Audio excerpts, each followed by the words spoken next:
Welcome to another edition of 3 in 3 Out, which is created and written exclusively for the Seahawks podcast. We are back with 3 in 3 Out. We are into week 17, game 16 in the books. This is the playoff edition of 3 in 3 Out. And you might be saying, well, why is he suddenly doing videos? And I got one answer for you. It's for the Hawkra, baby. Here's why. Last week we said maybe we got to shake some things up, so we put out a video. And yeah, sure, we beat the 49ers by, I think, 2, right? With the missed extra point and the whole thing already. But we won. We won, right? And it's not going to be on me if we don't win. So we're doing a video. And we're going to ride this thing like Thelma and Louise. But hopefully not off a cliff. Hopefully to Lombardi, to Planet Houston. But we got Detroit coming into town. We got to talk about this Niners game. We are going to go with the traditional 3 in 3 out, but in video format. As you know, it is written and performed and everything else exclusively for the Seahawks podcast. All right, we are going to dive right in with in number 1 on 3 in 3 out this week. But let's first do a very, very quick recap of this game. Overall, kind of a frustrating game, right? I mean, geez Louise, these are the 49ers, and geez Louise, this is Colin Kaepernick, and geez Louise, this is the Chip Kelly, it was the Chip Kelly-led 49ers, and we still kind of struggled, and especially early. I mean, man, oh man, we get a gift of a turnover. We only get 3. We're down 14-3 at some point, right? And boy, oh boy, this game looks sloppy out of the gate. It's, I got a feeling this will be the death of us type thing, right? To quote one Obi-Wan Kenobi, but boy, we can't start slow against these better teams. We'll talk a little bit later about our opponents coming up. But let's get to the positive. Let's get to the first in.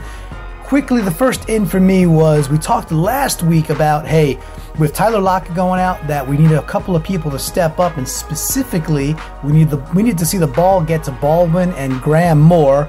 That didn't exactly happen, but we also talked about another person stepping up, and that would be Richie Richardson, the Colorado buff himself, and he played pretty well, right? I mean, especially early on, it was cool to see him involved in the game in just more dynamic ways, moving the chains, and overall, I thought that Richardson just did a nice job stepping in when he had to, and it provides that Lockett-esque presence. Again, I do not think that Richardson is quite the player that Lockett is. However, he did a nice job, and he deserves the in. So the first in goes right to Paul Richardson. We say, man, good job stepping right up, stepping right in.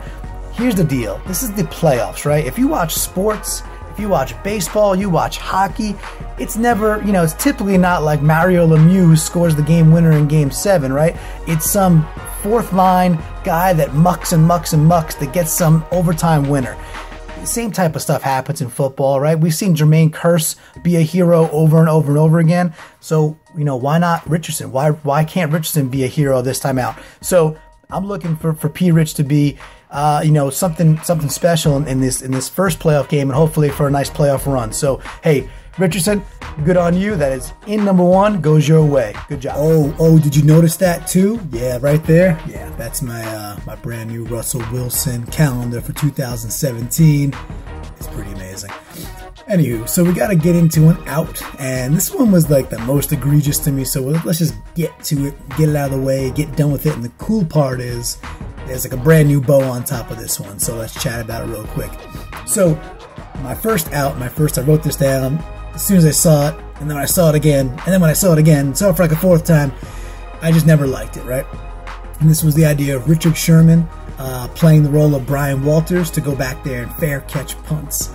And, I thought about it, I was like, man, I don't like this one bit, in the sense that we sent Earl Thomas back there a couple years ago, and it almost shows you the difference, the mentality difference between Earl Thomas, who's probably a little bit crazy, and Richard Sherman, who's seemingly more balanced because he was actually able just to fair catch balls. Did a good job at it. Had no problem there. I just didn't like putting him out there in that situation when, in certain circumstances, we actually, maybe had opportunities to return the ball, but clearly he was just told just to go fair catch it.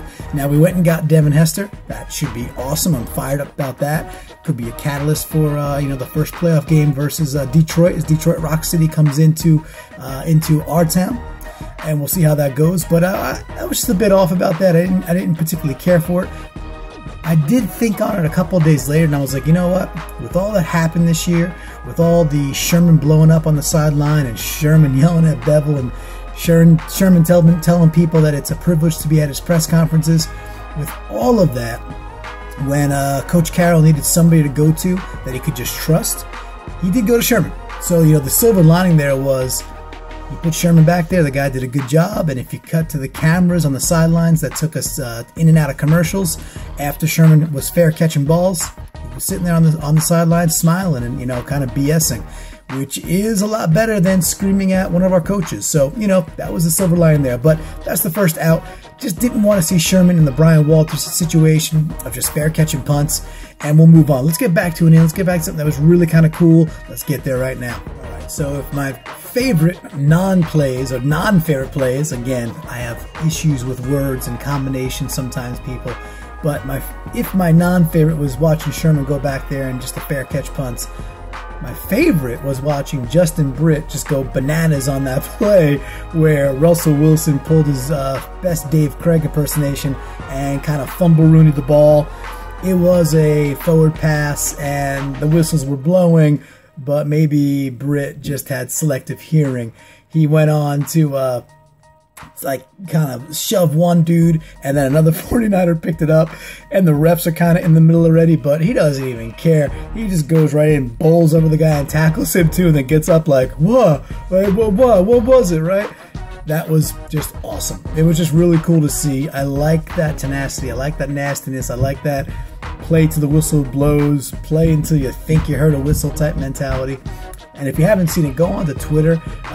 Bradley South sent out a tweet about Britt having no chill, but it being like hysterical. He loved the fact that his boy, like on the line there, had zero chill during that play.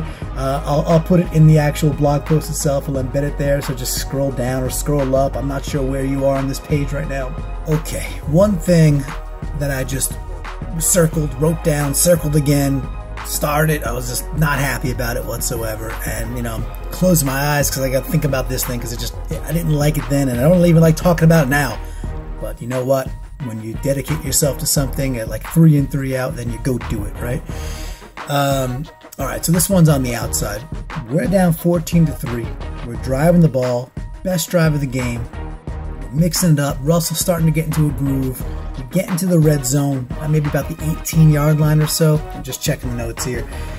First down, we have like a rather weak handoff to Rawls. He just gets nothing he could do. He gets like gang tackled by 2 or 3 dudes basically the moment he gets the ball, right? Now it's second down. All right, second down, we run a kind of a weak sauce read option. And you know what? The read option is incredibly effective if you could actually run the ball, right? But what if you can't run the ball? What if there's zero respect for you as a team to run the ball? So they kind of just keyed down on Wilson. He went nowhere fast. Wilson might have just kept it because if he handed it off, it would have been the same fate as first down. So now we're sitting at 3rd and long. The drive, it lost all its momentum, and now, you know, we're in an obvious passing situation, and we know we're going to throw the ball. Okay, 3rd down, we're targeting Doug Baldwin. Baldwin does like this little in where he pirouettes. He's going to bolt to the corner of the end zone on like a little in and out route, and he just slips, right? He loses his footing, loses traction, and that's it. The play's blown. Russell tries to look off. There's nobody else there. I think he throws it away, and we settle for a field goal to make it 14-6. This just can't happen anymore. We need to put the ball in the end zone. We need to get 6, and we need to put it through the uprights for 7, by the way, when we have these opportunities. This is a bad Niners team. Yeah, they played pretty well, and you know, they played a pretty good game, right? But that marked the second time in the game where we got the ball and we were down in pretty good field position, and we just could not punch it in the end zone. I would just want to see us do things like, I don't know, use Jimmy Graham inside the 20. Is that too much to ask? Throw the ball to Baldwin on first down inside the 20. You know, if we have no success on first down running the ball, then don't run the ball again on second down. You know, just little things like that. Little things, right? You know what I mean, right? Okay. We just talked about going to Jimmy Graham. in the red zone and the fact that it's not happening or not nearly enough, right? Kind of sad. Que lastima, the whole thing already, right? What a pity. What I did love was that little rollout that Russell Wilson did, and when he threw the ball on the run to Jimmy Graham when it was just one-on-one. When Jimmy had what looked like a really small dude. The guy's probably way bigger than I am, but compared to Jimmy Graham, we're all kind of little people in this world, right? And Jimmy Graham just boxes the guy out, gets in ridiculously good basketball position, goes up, grabs the sexy deep ball, taps 2 feet somehow, some way, comes down with the ball with his one gigantic hand, and just keeps control the whole way, and we're down at the half-yard line. And I think a play or two later, maybe the next play, Rawls punches it in. Man, I love this play. I love this play because it just signifies the level of trust that is there and that we need to exploit more often. I thought this was just such a cool thing to see going into the playoffs, that, when in doubt, you've got that big body there. And we kind of touched on it last week. Without Lockett, could this offense actually be better? Because with limited options, you're going to have to go to people like Graham more often.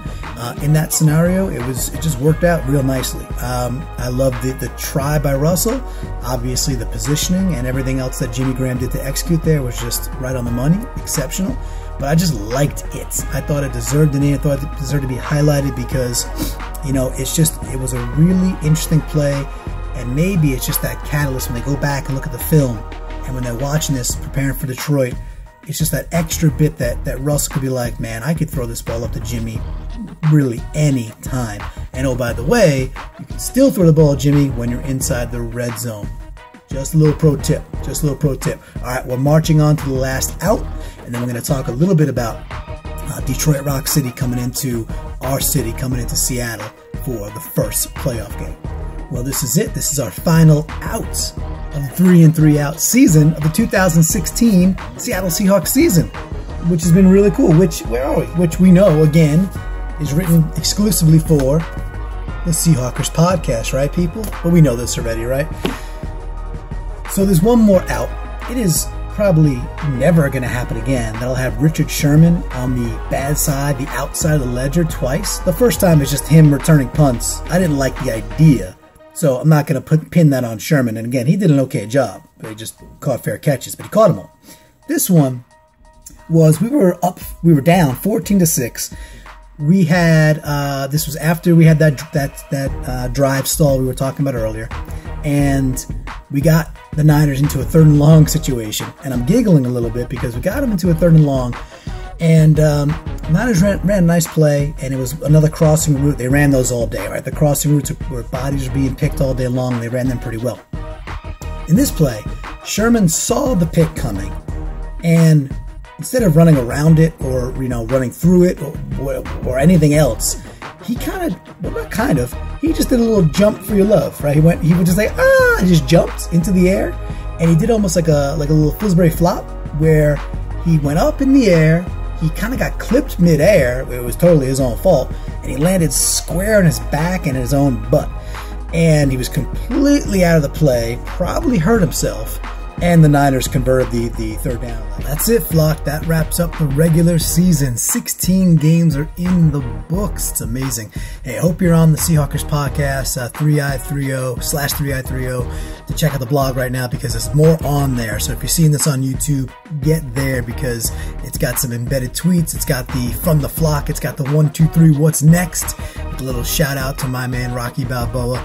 Go check that out. Listen, this has been an incredible year, not just for the Seahawks. I've had a ton of fun, and I got to tell you, the guys from the podcast, Brandon and Adam, so welcoming and just really cool to write this article every single week and create some of these videos. And and there's lots of folks out there, from the Facebook flock, DCH and Gary, who I got to meet at the Meadowlands this year, and Keith Kedover and Hector Mark and Ella, and there's many more that I'm definitely missing. So, and Ross Bell and Stu Court and the guys from the UK podcast. So, tons of thanks to go around. It's been a lot of fun, but this is not an end, right? This is just a new beginning for the playoffs. So listen, if you are not listening to this podcast, well, guess what? You need to do better, right? Do better, people. It's an awesome podcast. But more importantly, for right now, let's get fired up for, I think tomorrow, I'm going to post this right now, for tomorrow night, Saturday night's all right for fighting. Detroit Rock City comes into town. There's only one thing we need to do. Again, go back to the blog. If you're not on it right now, scroll down to the bottom, click play on that video, get fired up. Get fired up. It's playoff time. One thing left to say, right? Go Hawks.